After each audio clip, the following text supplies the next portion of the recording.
Lacrosse Final Fours were in full swing as we wind down to State Saturday. Class B semis. Defending champ number 2 Yarmouth, number 3 Messalonskee. Clippers jump to a 3-0 lead. Meso responds. Owen Kirk drives the net. Scoop past to Landon Stewart, 3-1. Here comes Yarmouth. Ian Minahan splits the defense and just walks in. Then you got George Brown going to work off a fake. He goes in by himself, 6-1 Yarmouth. Messalonskee does make a run.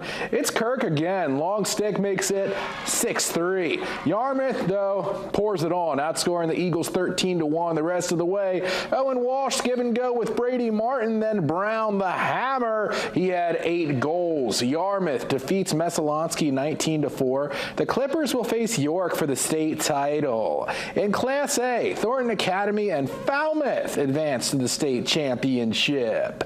Then, Girls B semis, number 6 Camden Oceanside, number 2 Mount Ararat. Eagles up 13-5 in the third. Lila Hall off the free position. Windjammers have life at 13-5. Later, Lily Stackpole tallies Camden with some more life, but Mount Ararat really responds. Is Lagodo off the free position. Eagles defeat the Windjammers 15-9. They will face Freeport for the state title. Kennebunk and Wyndham advance to the Class A State Girls Lacrosse Championship. And in high school softball, Buckfield won Class D South over North Yarmouth Academy. The Bucks will face Penobscot Valley for the state title.